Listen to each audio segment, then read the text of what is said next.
de 2025. Tempo bom, temperatura 13 graus, surpreendendo muita gente. 13 graus a temperatura neste momento. E estamos começando o programa Estúdio Butuí juntamente com o Igor. O Estúdio Butuí, nesta sexta-feira, está recebendo o Dr. Nairon Bastos Pereira, presidente da OAB São Borja. Doutor, muito obrigado por ter atendido o convite da produção do programa, da Rádio Butuí FM. E sempre no começo do programa a gente proporciona ao convidado para que fale da sua trajetória. Assim como começou na área do direito, samborgense, onde estudou, enfim, até chegar à presidência da subseção da OAB em São Borja. Bom dia. Bom dia aos ouvintes da Rádio Butuí, bom dia ao Igor também. Então, para mim é uma grande satisfação, né? Estou debutando aqui na Rádio Butuí, até acho que é a primeira entrevista nossa, né? Não me lembro de ter vindo. Então, agradeço o convite, primeiramente. Bom, eu sou de família, né? Como se diz aqui de São Borja, né? Meu pai da família Pereira. E eu iniciei a trajetória, na verdade, eu cursei o Direito na Unijuí, né? Universidade do Noroeste do Estado, em Juí. Depois eu me formei em 97, eu passei no curso da Júris, da Associação, né, dos Magistrados, e ali eu fiquei 1 ano em Porto Alegre, e terminando lá, eu fiquei mais quase 12 anos em Porto Alegre. Eu trabalhei em escritórios lá em Porto Alegre, né, 2 escritórios de grande porte, como se diz, são bancas advocatícias. E depois, concluindo, eu vim a São Borja e aí realizei um sonho, né, que era abrir o escritório de advocacia. E aqui comecei a advogar, né? Estou já vai mais de 25 anos de advocacia. E, na verdade, a minha história dentro da OAB começou com o Dr. Moisés Nascimento Lopes. O Dr. Moisés me convidou para ser conselheiro na gestão dele. Então, era um desafio, né? E eu acreditei, eu tenho uma boa relação com ele, e aí aceitei o desafio. E ali, como conselheiro, comecei a me adaptar, né? A conhecer o funcionamento interno da OAB, e principalmente aqui da subseção, o regramento, o regimento interno, como é que se funcionava, todos os trâmites. E como conselheiro, nós tínhamos a função, né, nos eram distribuídos os processos éticos e nós tínhamos a função de julgar colegas, né, que é uma função muito difícil, né. Então, ali, nós emitimos pareceres e seguimos fazendo isso aí. Foi a primeira experiência. Certo. Depois, a doutora Flávia Ribas, né, a primeira presidente mulher da nossa subseção aqui da OAB, ela me convidou, já ao final da gestão dela, me convidou para ser de presidente da Comissão de Fiscalização do Exercício Profissional dos Advogados. E aí eu aceitei o encargo também, né, nesse intuito de agregar experiência, e desempenhamos o papel. Foi mais ou menos, ao final da gestão dela, foi 1 ano na frente da Comissão de Fiscalização do Exercício da Advocacia, e depois, a convite dela, da doutora Flávia, né, em uma reunião, até foi ali no meu escritório, a reunião junto com o doutor Moisés.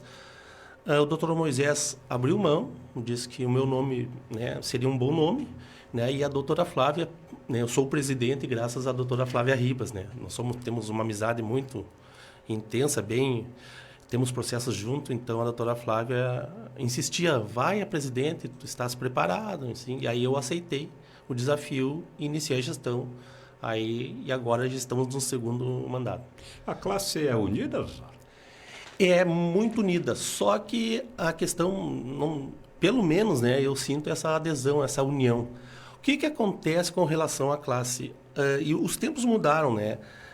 Hoje está tudo informatizado, né? Então, por exemplo, os advogados, eu sou da época do processo físico, né? Nós nos encontrávamos no fórum, até na própria OAB. Hoje isso acabou, mudou um pouco esse panorama, né? Está tudo eletrônico, WhatsApp, então afastou um pouco a convivência dos advogados, mas é uma classe unida. Eu senti união quando fui presidente, já no 2º mandato agora, quando eu faço a solicitação à nossa diretoria, sabe, há uma grande adesão.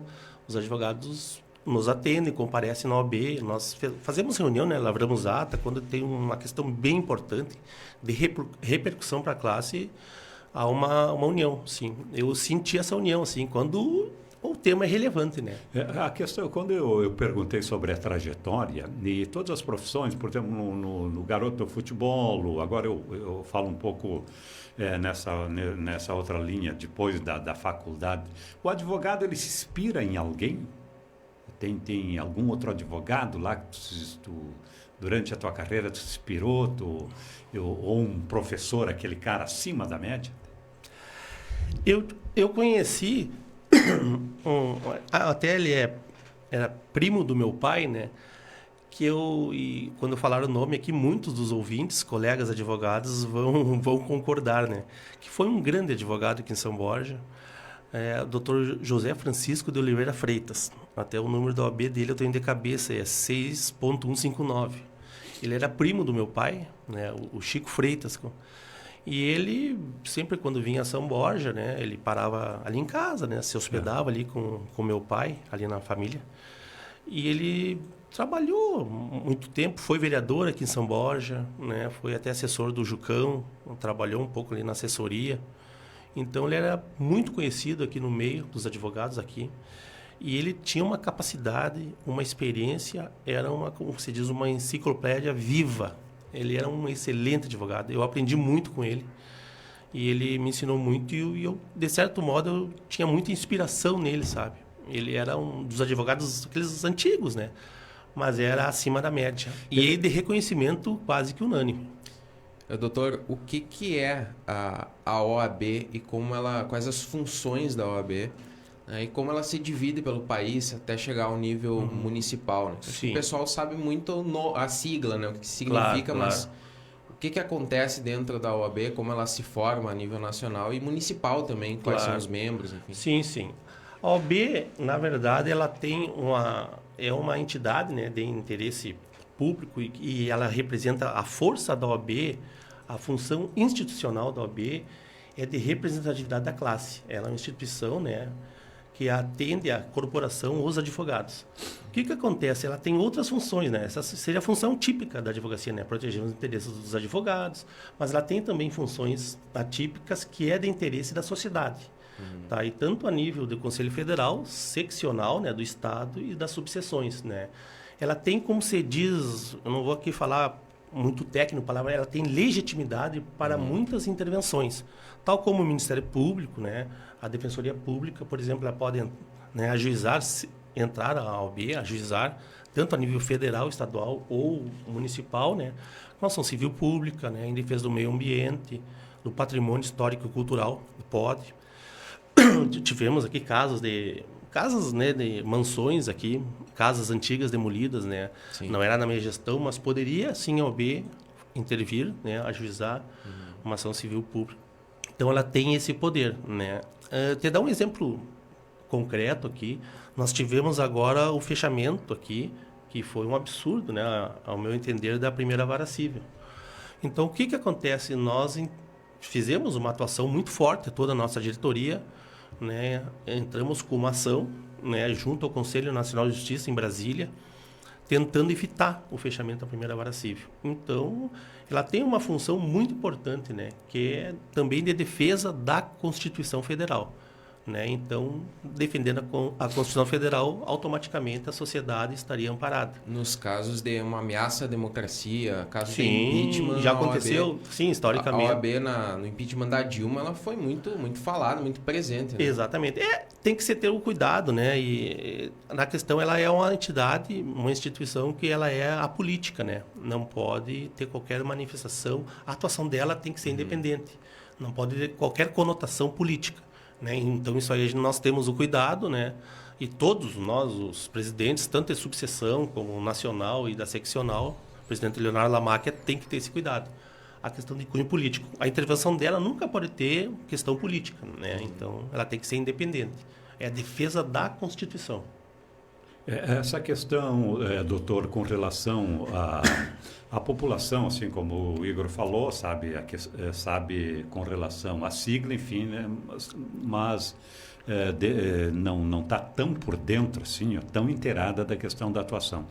Se fala, claro que é uma pergunta que eu poderia me dirigir lá, um promotor, um juiz, se fala sempre em justiça, mas não sabe se dividir. O que é o Ministério Público e o que é, no caso, a atuação do juiz e a atuação do promotor? São diferentes, né? Sim, são diferentes. O Ministério Público ele teve uma conquista, foi ampliado os poderes do Ministério Público na Constituição de 1988. Ele ganhou muito poderes e é uma função, né, bem diferente, né, da OAB, da Ordem dos Advogados do Brasil. E o Ministério Público tem várias funções, é muito amplo, é um leque de garantias, né? O Ministério Público também tem a defesa do patrimônio, a questão histórico-cultural.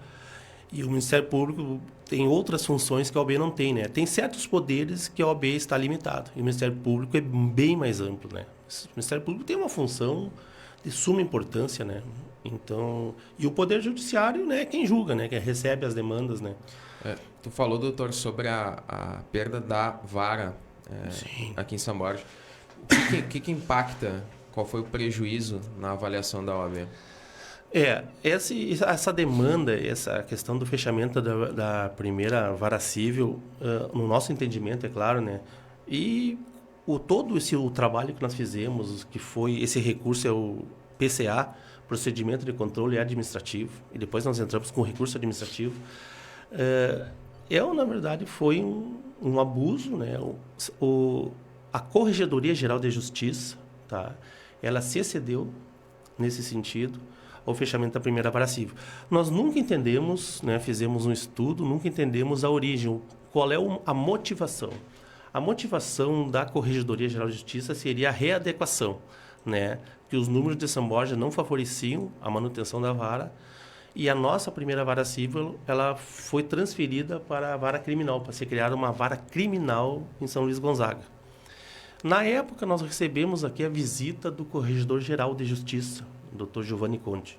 Ele esteve ali, né, fazendo uma visita institucional AB, nós o recebemos, ele perguntou alguns dados daqui da comarca, né, e nós não entendemos essa visita. Ali já estava se fazendo o estudo para o fechamento da primeira vara civil. O fechamento é muito extenso esse assunto, mas o fechamento da vara civil, a corregedoria, ela se pauta, ela tem como base uma lei, a Lei 15.615, parece, não me lembro bem o número da lei de memória. Então, mas só que essa lei não confere poderes para fechamento de vara civil. Nós entendemos que só por lei ordinária, né, na Assembleia Legislativa, poderia haver qualquer tipo de previsão. Então, é uma lei que houve esse amparo do Poder Judiciário, né, tiveram como base, e nós entramos com tudo e não conseguimos. Lá no final, no CNJ, não conseguimos êxito. Mas lutamos até o final. E tanto a nossa comunidade, os colegas advogados também se engajaram muito nesse trabalho aí. Foi um trabalho de muito fôlego, mas infelizmente perdemos aqui. Foi readequada toda a estrutura dela para São Luís Gonzaga. E aí o prejuízo... enorme, né? Nós temos aqui os dados que nós obtivemos na época.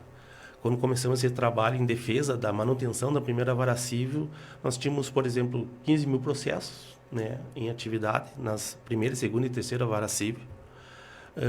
Nós tínhamos também a justificativa da questão do aumento do presídio aqui, né, para 800 vagas, a questão da carceragem.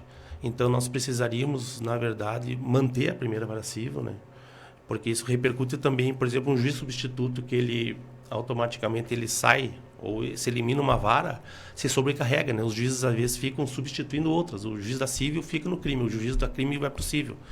E nós, por exemplo, aconteceu, que acontece muito em primeira, em segunda entrância, em São Borja, os juízes que estão na criminal, diante da sobrecarga, eles começam a substituir a vara civil.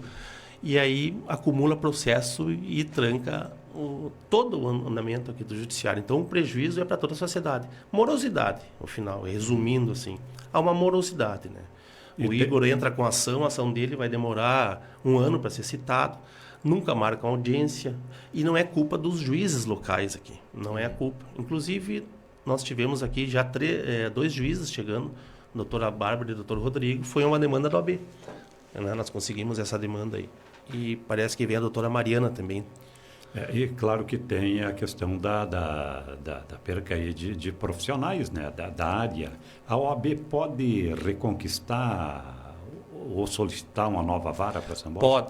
Pode, e é um dos projetos nossos agora da gestão nesses próximos 3 anos, seria pedir, né, uma outra vara ou uma vara especializada, por exemplo, uma vara de violência doméstica, né, uma vara especializada, sei lá, da fazenda, pode-se, né, e até uma VEC, uma vara de execuções criminais, né, que seria a questão do próprio presídio, do aumento da demanda, né, para desafogar um pouco a área criminal.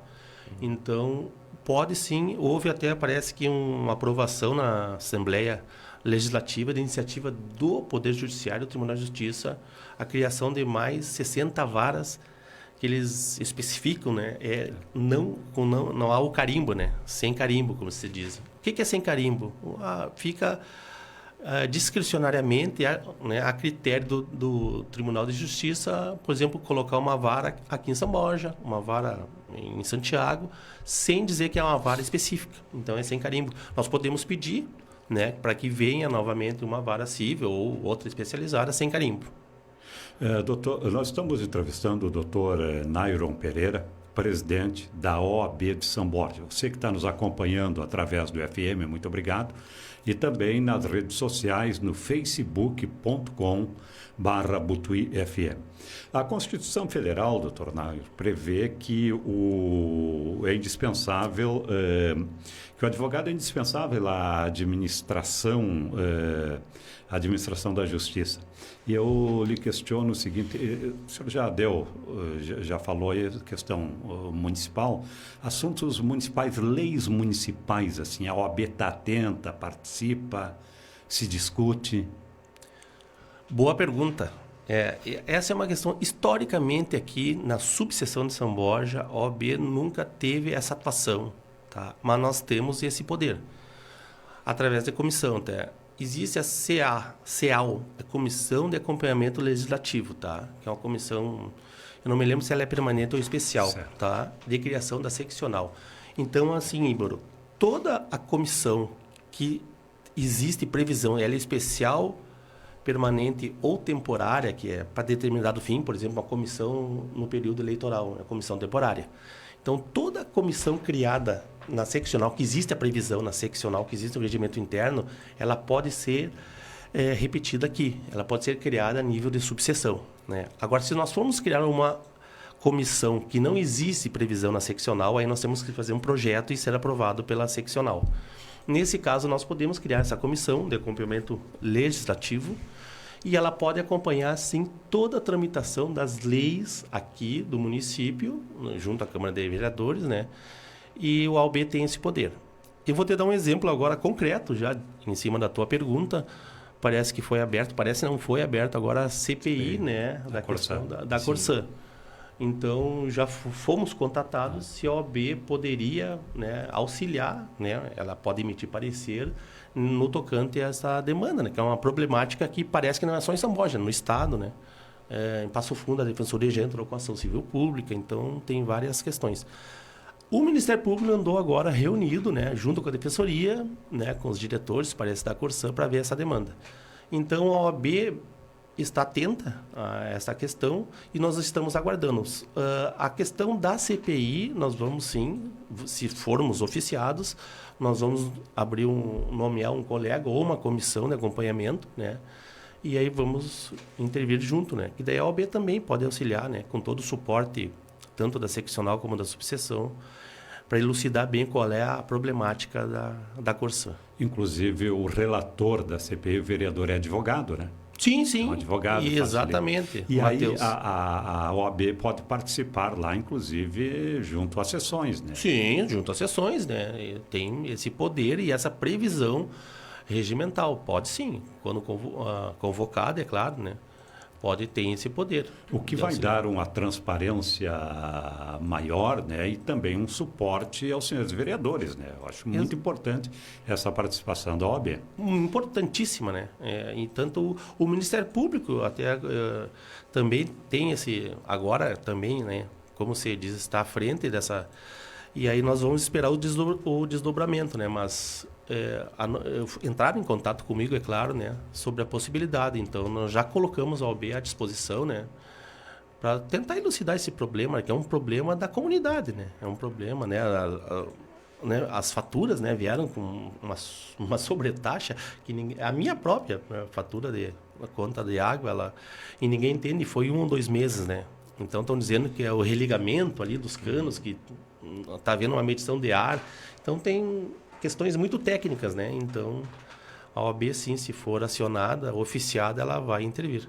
Ontem, inclusive, eu tive a oportunidade na Câmara de Vereadores, está tendo um encontro aí da Associação dos Vereadores da Fronteira Oeste, e estava sendo questionado lá, RGE, Corsã, essa nova empresa aí, né, na privatização Corsã, e também da Gergues. E a advogada da Gergues foi muito taxativa em algumas coisas. Olha, a grosso modo, foi assinado, tem que ver o contrato que foi assinado, quais os poderes que quem assinou o contrato deu para a empresa. Exatamente. O que tinha aí tem que rever isso aí, né? O analisar, ver bem o contrato. Inclusive nessa pergunta, doutor, já que nós falamos aqui, falei da UFRO, ontem eu vi um vereador de Uruguaiana se posicionando frente à Câmara, que entraram lá em Uruguaiana, que entrou... um cidadão lá entrou com uma denúncia na comissão de ética, e o presidente acatou lá e foi aberto processo para cassação de 2 vereadores de Uruguaiana. Quer dizer, a participação da sociedade é importante, mas tem que ser balizada também por pessoas competentes. No caso, a OAB, acompanhar também, né? Sim. Porque o cidadão hoje ele tem muito poder, né? Tem poder, tem, né, remédios, como você fala, constitucionais, né? Ação popular, tem muito respaldo jurídico, né? Às vezes não há o conhecimento, né, do cidadão, né? A população às vezes não tem o conhecimento e às vezes não sabe o poder que tem, né? Mas tem remédios constitucionais que amparam a população, tanto carente e hipossuficiente, ela tem esse respaldo. Na área política, a ação popular é o que mais assusta lá o ente público, né? Tendo os requisitos, sendo eleitor e tendo, né, os pressupostos para a ação, assusta muito, né? É claro que, né, às vezes o resultado, às vezes não é o esperado, mas a população, né, ela tem esse respaldo, sim.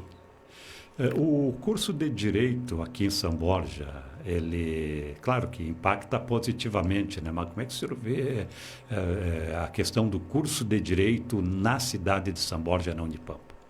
Muito bom. Eu acho que foi a minha opinião, né? Aqui, vamos dizer a minha opinião pessoal, né? Vamos colocar um ponto na opinião do presidente da OAB da Subseção São Borja, o presidente do advogado Nairon Bastos Pereira. Eu acho que foi positivo, tá, a vinda da Unipampa. Então, na época, que foi um pleito e uma demanda que o nosso colega e amigo aí, o Dr. Newton Couterman, foi um trabalho, eu acho que da gestão dele, né? Então, nós escutamos alguns rumores que aquela questão da reserva de mercado, né? Como você diz, vai ter muitos advogados, como você diz, uma fornada de colegas, né? Então, existia uma parte dos advogados que não concordava e outros eram a favor. Eu acho, no meu pensamento pessoal, como advogado, eu acho que só veio a acrescentar para a comunidade de São Borja. Eu acho que a universidade ela tem um efeito, o curso de Direito aqui, muito bom. Desde da capacitação, né? Por exemplo, agora, nós, da subseção aqui de São Borja, nós nomeamos agora, semana passada, recém estou baixando as portarias para nomeação das comissões, né? E nós temos agora o presidente, o Dr. Gabriel Sarmanha, e o presidente da ESA. E veja só a importância do curso de Direito de São Borja. Eu estou fazendo esse elo. O Dr. Gabriel já entrou em contato com a professora Adriana Cantini e nós vamos ver se nós conseguimos trazer a pós-graduação da Escola Superior da Advocacia, da ESA, junto ao Unipampa, um convênio, e nós termos um curso de pós-graduação. Muito importante para a comunidade, né, para a capacitação, né, dos novos advogados. Então, eu gosto muito, eu não vejo qualquer tipo de problema em reserva de mercado. O advogado, né, claro, vai ter mais advogados locais, mas muitos dos formandos aqui que saem que bacharéis, né, não advogados ainda, muitos não ficam, muitos vão embora. Eu acho que o curso de Direito, de qualquer forma, ele deu uma visibilidade para São Borja, né? E o bom advogado, o profissional, ele se destaca, né? Independente se tem um volume grande de profissionais, né? Eu não vejo qualquer tipo, só vejo o benefício. Doutor, tem uma situação que é polêmica, duas. A questão da prova da OAB, que ela tem uma taxa de reprovação muito alta, né? Sim. E uma disseminação de cursos de direito, né? O curso da Unipampa daqui, nota 5 no ENAD. Então, um curso bem avaliado. Bem avaliado. Mas, na década de 90, a gente tinha 200 faculdades Isso. de direito. Hoje tem mais de 1.200. E se atribui muitas reprovações na prova da ordem à baixa qualidade de muitos cursos, né? A OAB dá selo de bom de faculdade aprovada para 190 e poucas faculdades. Então, o que essa disseminação também de faculdades particulares, que nem todas são ruins, é verdade, mas que estão formando talvez alunos que chegam na prova sem a capacidade de passar, né? E qual é a importância de ter um processo rigoroso de seleção também para incentivar que o cara chegue ali pronto para passar na prova. Aí essa questão, né, fazendo uma análise, ela entra na questão da reserva de mercado, né? Então, a OAB, essa dificuldade na prova, né, é uma prova, eu fiz a prova da OAB, né, na época, e eu peguei, se eu não me falha a memória, o período de transição. Logo que eu me formei, não era necessário. Alguns colegas aqui, advogados de São Borja, não precisaram fazer a prova da OAB e eu precisei fazer. O que eu entendo? A prova da OAB, ela é importante para a qualificação, para a capacitação, né, do profissional que vai entrar no mercado. Nós temos uma imensa responsabilidade enquanto advogados, né, para os nossos constituintes, né? Nós não trabalhamos com com a vida, mas sim, muitas vezes, com a liberdade, né? Com a questão patrimonial, que às vezes é uma questão de vida dos nossos constituídos, dos nossos clientes. É muito importante essa capacitação. A OAB, de vários anos aí, nessa sequência de provas, houve sim um aprimoramento das provas, né? Foram incluídas certas matérias, né? Me parece que direito tributário, até eleitoral, então ela dificultou um pouco, né, a aprovação na OAB. Eu vejo isso como positivo, né, essa qualificação. Outra questão que é bem delicada é o selo né, de validade, o selo de qualidade do curso, né? Que a OAB, né, às vezes profere. E aí entra a questão junto ao MEC, né, o Ministério da Educação e Cultura. Então, a OAB, inclusive, entrou com ações aí, não sei qual a naturalização. Eu vi a notícia, me parece que foi mandado de segurança, quanto à abertura das universidades, né, dos cursos de direito no país. E ela obteve, né, uma liminar. E eu não sei como é que está essa pauta aí. Mas é uma questão de reserva de mercado. Mas a questão da prova, da dificuldade, eu vejo isso como positivo, né? Seria o mesmo caso dos médicos, né? O processo de revalidação é importante, né? Só que não pode ser, como se diz, uma prova que negue o acesso, né, ao formando que precisa da inscrição da ordem para começar a trabalhar, né? Então tem que ter um bom senso aí. Mas as provas, elas estão mais difíceis, né? Então, quem não estudar não vai conseguir passar, né? Foi o ano passado, eu analisei uma prova, assim, fiquei impressionado, assim, está bem puxado, bem difícil, como se diz. E o que um advogado deixa de ter quando ele não passa na prova? Como é que é a dificuldade que tem um advogado que não é da ordem e quais os benefícios para quem passa, né? O que a OAB oferece para o profissional? Nós precisamos da inscrição, né, da ordem para fazer qualquer atuação junto aos tribunais, né, junto aos fóruns judiciais. Então, precisa da inscrição, né? O bacharel em Direito só, quando ele conclui o curso, por exemplo, da Unipampa de Direito aqui, ele não está apto ao mercado, né, para advocacia. Ele pode fazer concurso público, pode entrar, né, fazer outras atividades, mas as atividades específicas da advocacia previstas no nosso estatuto é só com a inscrição na ordem, nos quadros da OAB. Então, tem, inclusive, colegas, né, que fazem o exame da ordem, obtêm aprovação e não trabalham, né, mas ficam com o exame da ordem. Importante, né? Nós temos convênios, por exemplo, com a Caixa de Assistência dos Advogados, convênio em farmácia só para os advogados inscritos, né? Nós temos vários benefícios, então vale a pena, às vezes, fazer o exame da ordem, mesmo que não esteja, né, trabalhando, que não se trabalhe, mas tem muito benefício com a inscrição.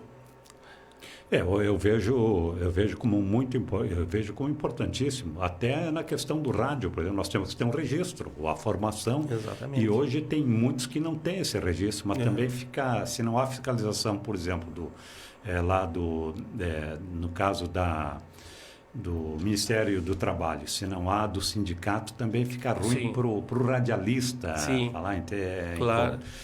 O Dr. Nairo falou aí sobre a revalidação do curso de médico, e eu aproveito esse gancho para falar, nós estamos junto à Argentina, e o direito internacional, o advogado daqui, ele tem como atuar lá num caso na Argentina, o argentino aqui no Brasil? Não. Aí seria especificamente, né, a inscrição na ordem seria para atuação no país, dentro do país, né?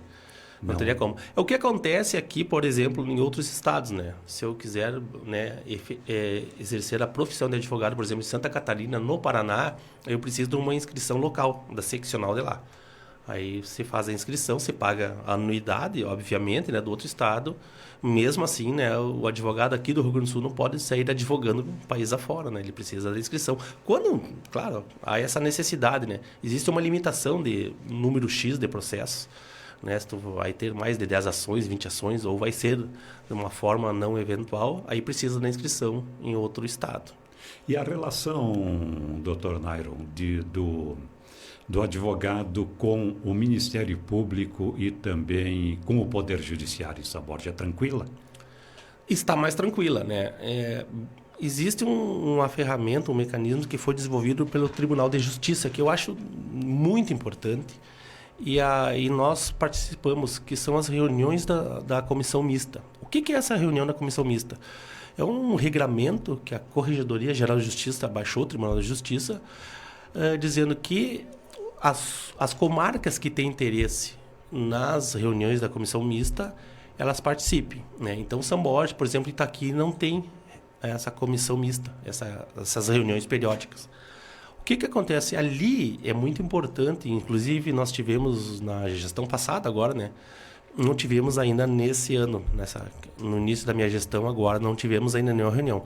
A Comissão Mista são convidados, por exemplo, a Polícia Civil, a Polícia Federal, a Defensoria Pública, o Ministério Público e o próprio Poder Judiciário. E até a Procuradoria Regional de Uruguaiana. São convidados para juntos irem no átrio ali do Salão do Júri, discutir as demandas, cada um, por exemplo, a OAB tem demandas, né? O Ministério Público tem as suas demandas, e ali é lavrada uma ata. E essa ata é oficiada para a Corregedoria, que é a cúpula, né? Que fiscaliza todo o poder, que pode nos dar um respaldo. Então, a própria... quando nós perdemos a primeira vara civil, foi objeto de uma reunião de comissão mista. Então, nós temos essa ótima relação. E na nossa gestão também nós decidimos o seguinte, que não há o fator surpresa. Nós fazemos uma reunião interna na OAB, na subseção ali, no nosso auditório, lavramos uma ata das nossas demandas, morosidade processual, questão de alguns prazos, questões específicas do dia a dia do advogado. E remetemos essa ata à direção do fórum para não causar surpresa. Já chegamos ali nessa reunião e ali é decidido o que é melhor, lavra-se a ata e se remete à corregedoria. É muito importante, muitas questões têm sido solucionadas, tanto pela Polícia Civil, pelo Ministério Público, porque ali há uma conjugação de esforços e há uma harmonia na própria relação institucional entre os poderes. Muito importante. Como todas as profissões, né, no caso a advocacia, tem seus problemas. A subseção da OAB, ela tem seria um controle interno, a corregedoria, e chegam algumas reclamações, denúncias contra profissionais? Sim, aí seriam os processos éticos, né, de próprio controle aqui da subseção. Isso é como toda, né? E qualquer atividade, né? Tem a parte correcional, a parte de fiscalização interna, né? Ela é corporativa. Então, o que acontece? Os processos éticos, eles são a regramento tanto do Conselho Federal, né? O seccional e da subseção. O regramento é um só. Então, há sim algumas demandas, né? De reclamações de colegas advogados, e é iniciado um processo ético.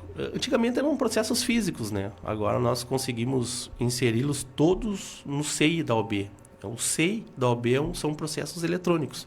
Se digitaliza tudo, fica tudo digitalizado de forma virtual.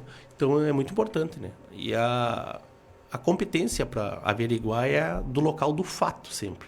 Né? Por exemplo, um colega advogado cometeu em Itaqui um fato, né? Alguma infração, né, no tocante à sua atividade, a responsabilidade e a competência está aqui. É sempre o local do fato. Isso é uma previsão regimental. Então, existe sim essas demandas. Os processos são como o processo judicial, né? Ele é semelhante, né? Tem um contraditório, ampla defesa. Então, e os advogados têm esse poder para se defender, né?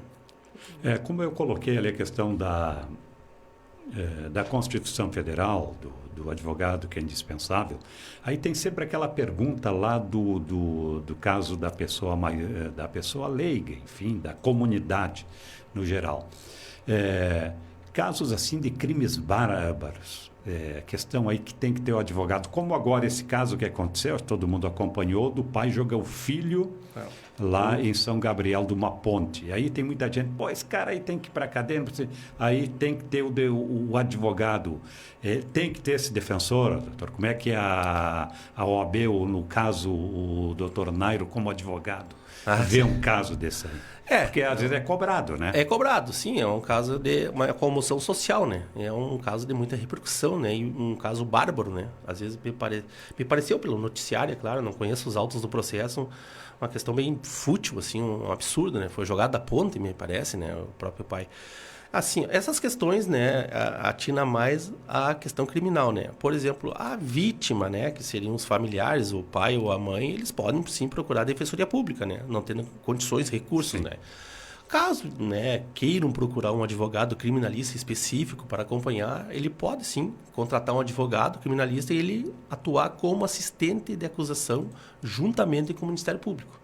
Né? Seria um suporte, né? Nós confiamos nesse profissional, nesse advogado. Não que não se confie no Ministério Público, né? O Ministério Público é o titular da ação penal, né?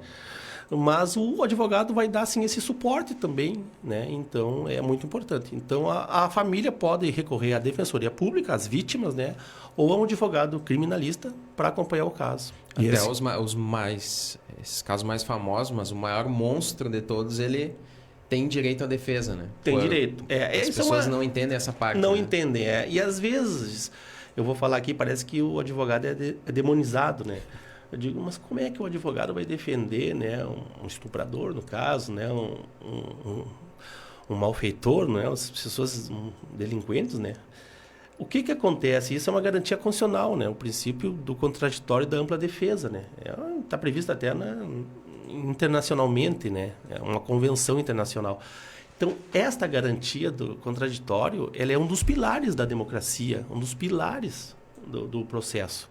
Então, contraditório e ampla defesa é o direito de ser escutado. Vamos ouvir a versão, né? Às vezes não é o que se apresenta.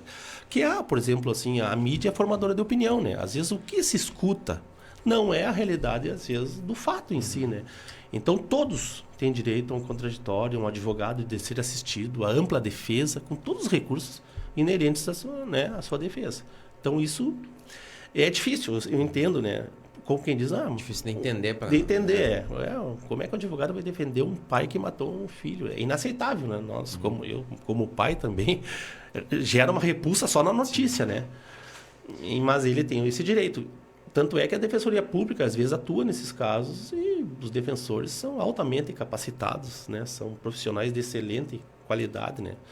Então, é uma questão que é cultural mesmo. E já nesse sentido aí, doutor, dessas situações que viram manchete nacional e hoje é a rede social, chega à frente de tudo. Como que um advogado enxerga esse tribunal que acontece na internet, né, que muitas vezes já decreta que aquele cara é culpado, E aí, sem ter uma devida investigação... E depois, eu vi alguns casos, lembrei de alguns casos agora, Sim. pensando teve um casal lá que tinha uma creche, ficou famoso o caso, e aí falaram que eles tinham abusado de algumas crianças, Sim. maltratado. Houve a investigação, o Tribunal da Internet condenou no outro dia, virou manchete nacional, e adiante se descobriu que que eles eram inocentes, mas o prejuízo à vida deles já tinha sido feito, né? Não teve como... Eles perderam o emprego, tiveram que mudar de cidade, né? Enfim, foram agredidos, tudo isso. Em decorrência disso aí, dessa tua pergunta, existe uma lei que é o Marco Civil da Internet, né? Que regulamentou isso aí. Essas são questões, às vezes, como se diz, de pareceristas, né? Há pareceres no Facebook, nas redes sociais, e elas geram, sim, muito prejuízo, né? Então, isso gera um direito à indenização, né? Por dano moral, enfim. Esse é um dos efeitos, né, do uso da internet. Eu penso que isso passa muito também pelo gestor, pela regulamentação, por exemplo, do Google, né? Desse filtro, né? Eu não consigo visualizar a responsabilidade direta, por exemplo, um Facebook é muito simples, eu pegar, fazer uma postagem, né, dizer que eu não gosto de uma pessoa e eu tenho um problema mental, né, até que se prove em contrário. Sim. Só que o efeito da escrita ele se propagou já de uma forma automática, né? Então eu penso que tem que haver, sim, a responsabilidade também, com base nessa legislação, de quem filtra essa postagem. Deveria haver um filtro na postagem, né, das empresas do Google, da Meta e essas empresas todas que gerem as mídias sociais, né? Porque o estrago é quase que automático, né? Em fração de segundos, né? Uma postagem aqui, né, de uma injúria, de uma difamação, né, tanto no Instagram, essas redes sociais, ela automaticamente gira o mundo em segundos quase.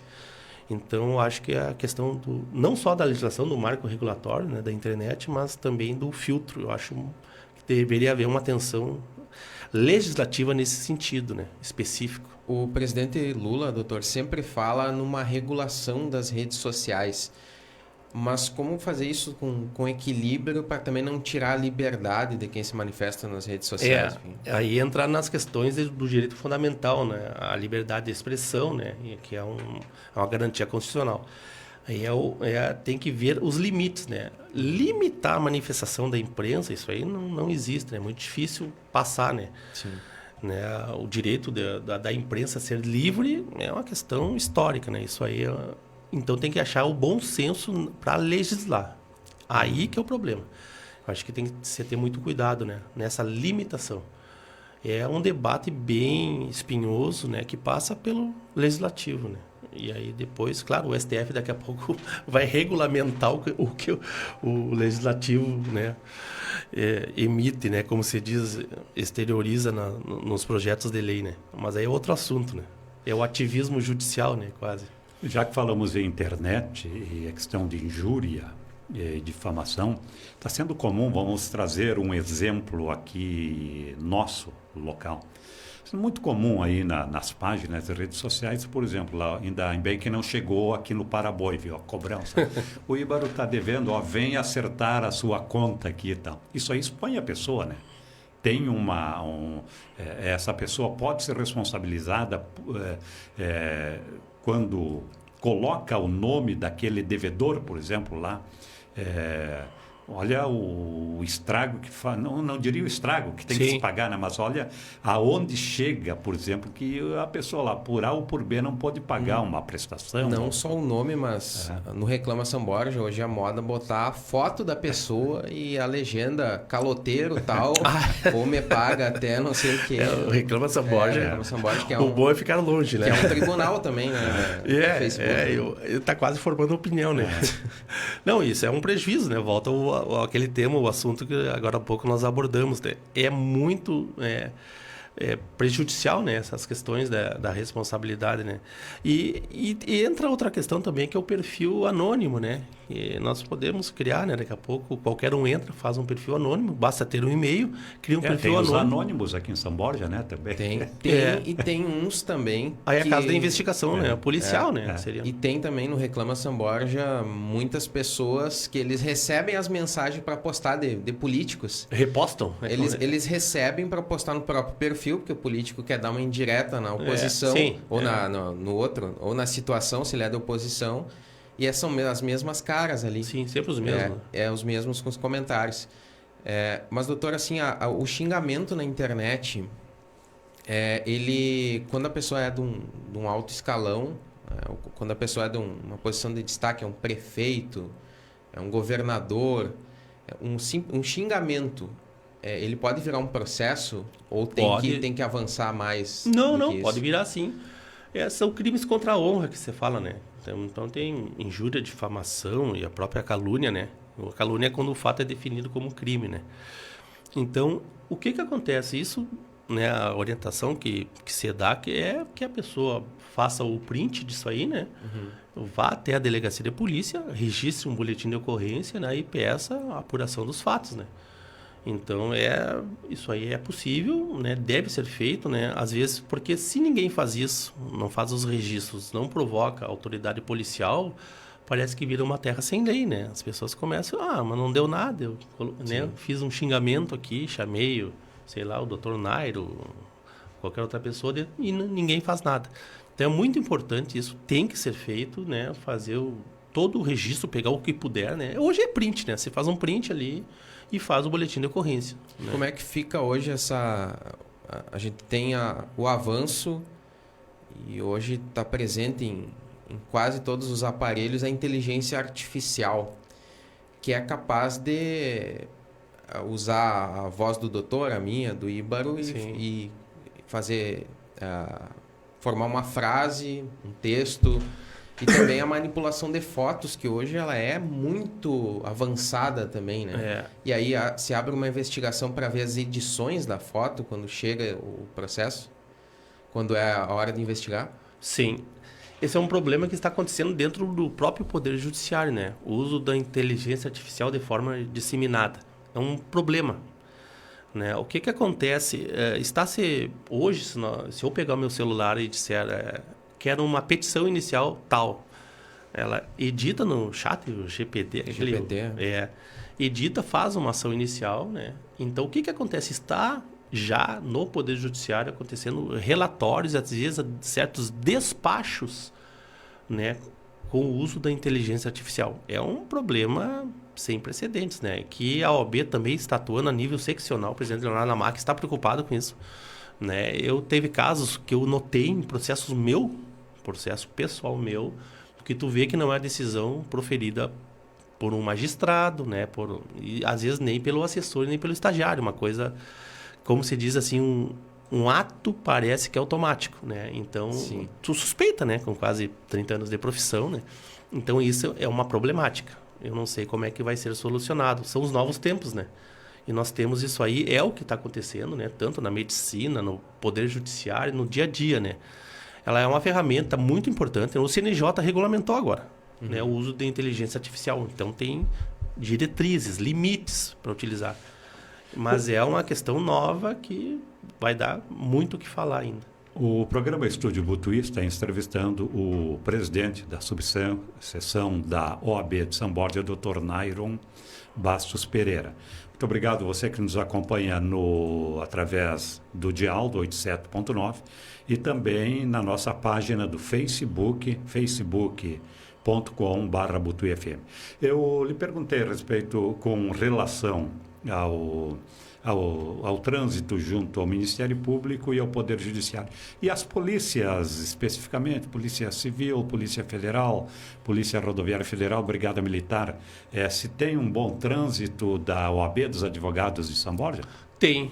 Ótima relação com a Polícia Civil, com a Polícia Federal.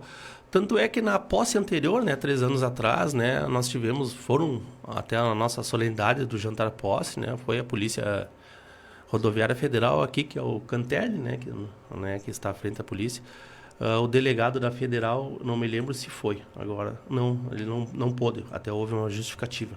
Mas sempre há a presença dos juízes, promotores, a relação é ótima, de muito respeito, né, com relação ao OAB, com os advogados. Nós temos aqui uma convivência muito boa, harmoniosa, de muito respeito. Doutora, o Tribunal de Mediação ali, Sejusc, O Sejusc. Isso aí tem facilitado, no caso, para o advogado ou não? Tem. De pequenas causas? Né? O Sejusc, ele veio, essas questões de mediação, eles vieram para desafogar o Poder Judiciário, né? A alta demanda, né? Os juízes não conseguem, né? É um trabalho desumano para a magistratura, né? Então, o Sejusc, isso é numérico, né? O CNJ, o Conselho Nacional de Justiça, tem números da eficiência e da importância do Sejusc, né? Sempre se faz acordos ali. Existe uma questão até da OAB, que eu estive conversando com os colegas advogados, que eu acho que poderia ser modificado no Sejusc. O que é? O mediador, certo? Quando vai para a audiência conciliatória, o processo ele é remetido, agora eletronicamente, né? Ele é remetido ao mediador do Sejusc. O que acontece? Muitas vezes é proibido o acesso desse mediador aos autos do processo, né? Então ele não sabe o que ele faz como se diz, a fase preliminar da audiência, né? Diz qual é a importância de haver uma conciliação, mas ele não tem às vezes conhecimento do processo, porque é vedado isso. Então, tem processos de alta complexidade que tu chega para uma audiência conciliatória, tu não vai conciliar porque tem apenas um detalhe lá dentro, do mérito do processo lá, e o mediador, o conciliador, não tem esse conhecimento. Então, ele não consegue fazer essa conciliação. Seria uma ideia de melhoria, né? Mas o Sejusc é muito importante, né? Muito importante, tem dado muito resultado, acordos bons. E eu vejo só elogios ao Sejusc, né? E tem andado muito bem em todas as comarcas, né? Não só São Borja, né?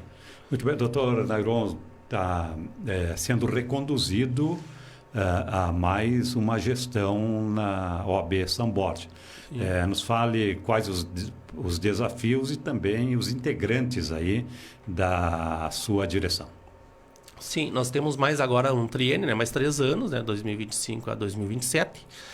E os desafios seria, né, nós temos a ideia nós tivemos um trabalho, Íbaro, que foi de elevação da entrância na gestão passada. Nós fizemos um grande trabalho, um grande movimento, e nasceu daquilo que eu estava falando da comissão mista. Numa reunião, o doutor Valmor Piazza, né, deu a sugestão, até já foi em trânsito, eu não me lembro para qual comarca que ele se deslocou. E aí ele sugeriu, até falou, doutor Nairon, quem sabe vamos tentar elevar a entrância de São Borja, tendo em vista que Tramandaí parece que vai ser elevado. E nós fizemos esse trabalho. Fizemos uma audiência pública no auditório do Ministério Público. Todas as entidades, Sindiloja, CDL, participaram, lavramos uma ata e fizemos um trabalho de elevação. Por quê? Uruguaiana foi elevada a entrância, Santo Ângelo foi elevado e São Borja, estrategicamente, zona de fronteira também haveria interesse, né? Com a elevação da entrância, vem mais juízes, pode vir mais várias especializadas, então seria muito importante para nós. E esse projeto foi arquivado também e por incrível que pareça, Tramandaí foi elevado, que é uma cidade de menor parte. Claro, né? Praia, né? Então, às vezes, é melhor o juiz ir para uma praia do que vir a São Borja, né? Então, tem toda uma questão de interesse que não é jurídico. E, então, essa é uma das questões muito importantes que nós enfrentamos. Então, elevação da entrância está na pauta desses 3 anos de gestão, a elevação da entrância, e também, ou trazer uma outra vara especializada, né? Uma vara de execuções criminais, vara de violência doméstica, dessas dentro que foram criadas, autorizadas pelo tribunal, que é sem carimbo, né? Então, se a corregedoria resolver e nos atender nesse pleito, pode sim vir uma vara judicial. Aí haveria a substituição. Perdemos a primeira e vem outra especializada. Seria uma compensação, digamos. E quais seus pares da nova gestão? A nossa diretoria é formada por 5, né? São da diretoria. Sou eu o presidente, Nairon Bastos Pereira. Nosso vice é o Éder Guimarães Costa. Secretário-geral é a doutora Ângela Mabricogo. O secretário adjunto é o Donato, Luiz Donato. E a nossa tesoureira, Andréa Portela. E aí depois os conselheiros são em número de 7. Na gestão anterior era 6 titulares e 6 suplentes. Seriam 12. Agora são 7 titulares e 7 aumentou um pouco, são 14. E a posse, doutor? Hã? A posse. A posse vai ser dia 12 de abril, no Sindicato Rural de São Borja, um jantar posse. Também com a presença do presidente da seccional, o Dr. Leonardo Lamac. Ele virá, está indo a todas as solenidades, né? Ele fez na gestão anterior e agora está realizando esse ato presencial, que é muito importante para nós, né? Então, ele virá a São Borja no dia 12 de abril, nesse próximo sábado. Muito bem. Eu quero agradecer, em nome da produção aqui da Rádio Butuí FM, a presença do presidente da subseção da OAB de São Borja, Dr. Nairon Bastos Pereira, uma entrevista muito boa. Olha, a gente classifica assim, né? Porque trouxe fatos assim que elucida muita coisa aí a respeito do direito da atuação do advogado e da OAB. E eu também fiquei bastante tranquilo aqui quando vejo que a OAB vai participar, se solicitada efetivamente na CPI do caso Corsã em São Borja. Tem alguém nas redes aí, Igor? Tem o pessoal participando. O BR Centro tá na escuta ali. Obrigado. Tatiana Picon mandou que lá na loja Portal também estão escutando lá ela, o Gaspar e o pessoal do trabalho. A Ironita Delameia mandou aqui que muito esclarecedora a entrevista e achou que a OAB está em boas mãos, a subseção de São Borja. Muito obrigado. Pela qualidade das respostas do doutor. Muito bem. Olha, essa entrevista você pode rever aí na íntegra na página do Facebook da Butuí FM, no facebook.com/ButuíFM. Doutor Nairo, mais uma vez, muito obrigado. Muito obrigado, Íbaro, o Igor também, e ao convite aqui, né, da Butuí, e aos ouvintes também, obrigado pela audiência e, se for convidado, né, virei quantas vezes for necessário para debater qualquer assunto que seja pertinente à nossa OAB aí, que eu possa contribuir para os ouvintes e para a comunidade em geral.